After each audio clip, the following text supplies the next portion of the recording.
Dave Czuba of Dave's Sports Collectibles joins me. He's been involved in the collectibles business for 42 years. Dave, welcome. How are you doing? Joe, it's always great to be on the show. I know it's been a couple years. We've done it many times, and there certainly has been a lot of changes in the collectible world in the last 42 years. It's amazing to watch.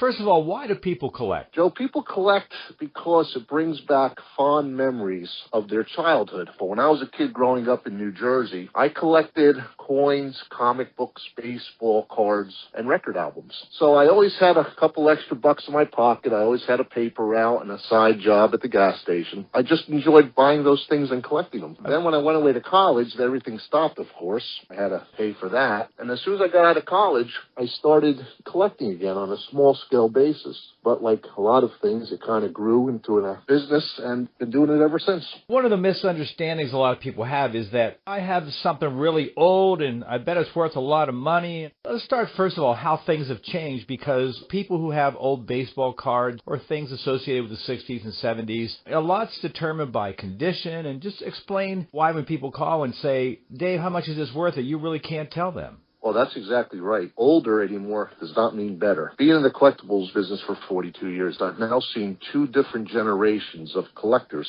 come and go and change their habits. For example, when you and I were younger, our parents collected Hummels and they collected early dishes. Now, those things are not in demand very much at all. I hate to say they're almost worthless. But whenever you and I were in the baseball card business back in the 80s, that was the biggest hobby going. Every father, every son collected baseball cards. For about 20 years, it was the biggest collectible world going. But now that's changed. As technology has changed and all the kids and grandkids have their phones and everything accessed right in front of them, now they're more into games, technology. For example, baseball cards now, except for the old ones, the Mickey Mantle, Roberto Clemente, Willie Mays, they've always held their value. Now they don't care about Barry Bonds, Mark McGwire, even Cal Ripken and Nolan Ryan. They have other interests. What's happened now in the movie world with all these superheroes, you have Spider-Man movies, you have Batman, the Incredible Hulk. The biggest collectible item right now is comic books. Kids are going back to collecting comic books because that's what they see. That's what they go to the movies for. The changes have been rapid, and if you don't adjust to them, you'll be out of business pretty quickly. And I'll tell you another one right now is high school kids, college kids, right through, are now buying rock and roll record albums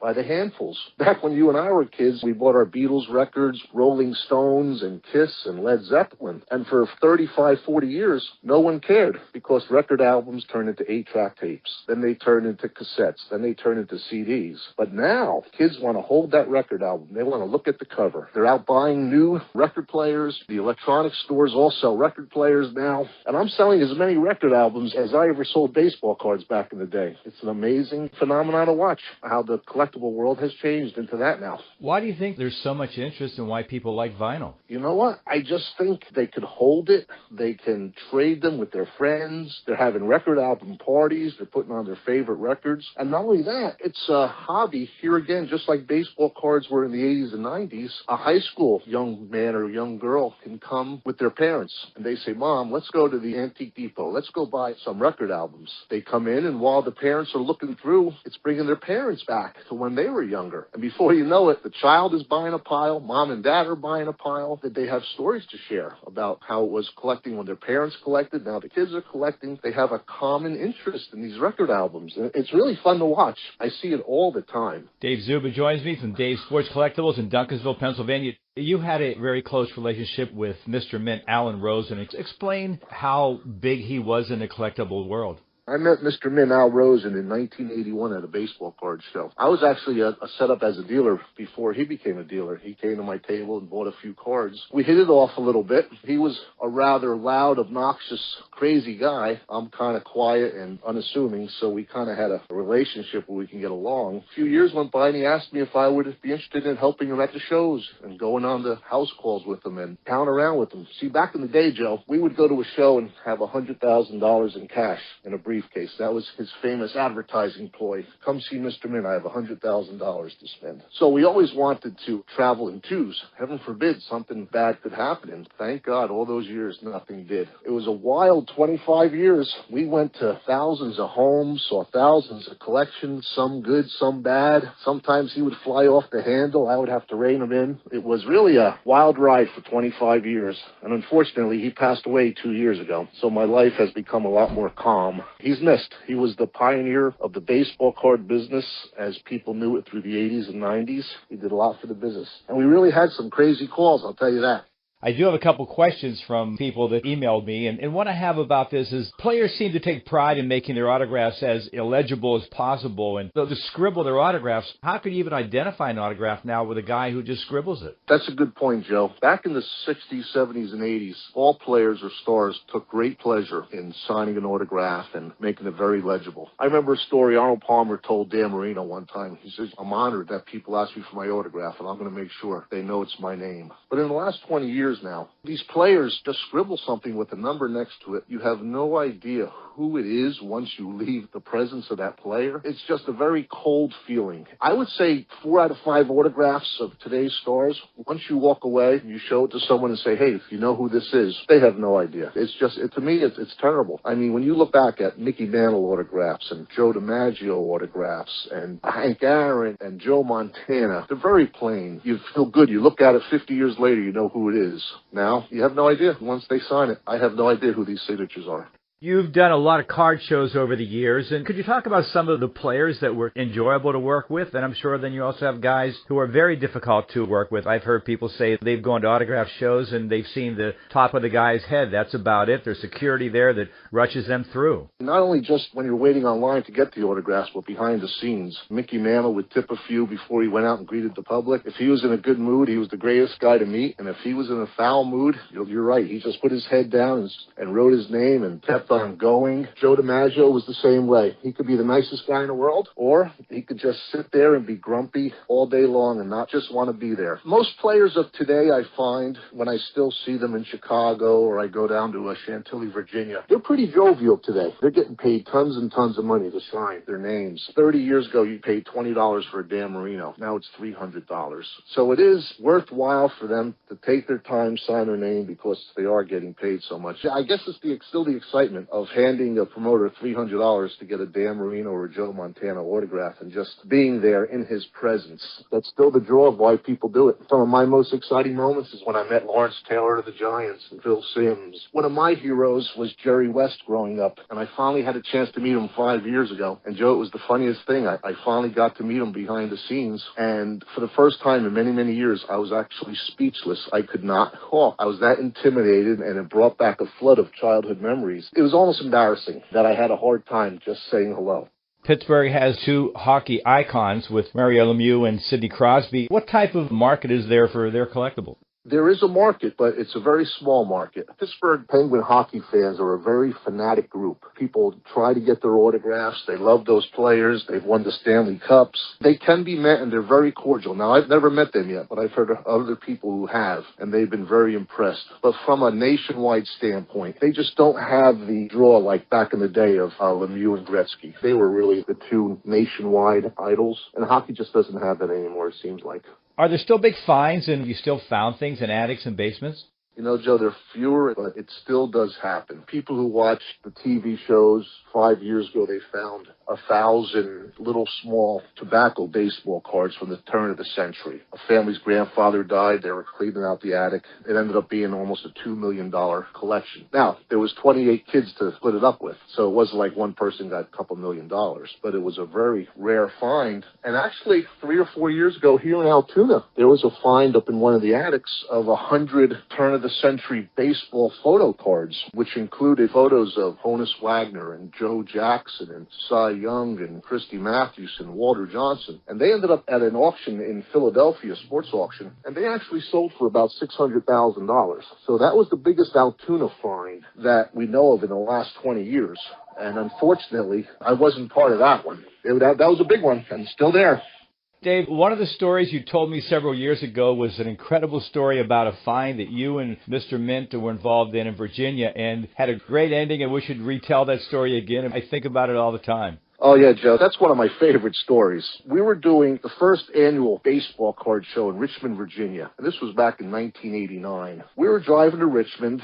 The day before, Al had gotten a phone call from a young man. He lived about 40 miles outside of Richmond and said he was interested in selling his boyhood baseball card collection. And it turned out there was about 12,000 baseball cards from 1959 to 1965. So we went a day early. Back in those days, there was no GPS. There was no map quest, so we just had to write down directions. So as we're driving in the middle of nowhere, it was the weekend after 4th of July, Southern Virginia. It was about 105 degrees with 90% humidity. We finally get to this long lane, and I said, Al, I think this is it. Let's go down. So we're driving down this lane with corn growing, and we come across this little house, and there's chickens running around the yard, and we pull in, and a guy comes out, young guy. He greets us. He says, are you Mr. Mint? Yeah, that's us. Well, come on in. So he invites us in his home. I had to use the restroom. I said, which way is the restroom? He says, well, the outhouse is out back. So I had to go to the outhouse. We had to greet his mother, who was sitting in one room. Joe, it had to be 120 degrees in the house, no air conditioning. Then he takes us upstairs to his bedroom. And lo and behold, he had 12,000 nice cards. We analyzed the collection. We figured it was worth about $35,000. We offered the young fella $25,000. He says, $25,000? Absolutely not. And we were stunned. $25,000 in cash was worth more than the house and everything else that we were in. Absolutely not. Well, how much do you think you want to get? Not a penny less than $30,000. Well, we tried negotiating. 27, 28, 29. Ended up having to be $30,000. So we make the deal. Al's counting out the money. Now, the cards were in this old broken down dresser that he had all the cards lined up in number order by year straight across. So there was about 8 rows in each dresser drawer. Meticulous.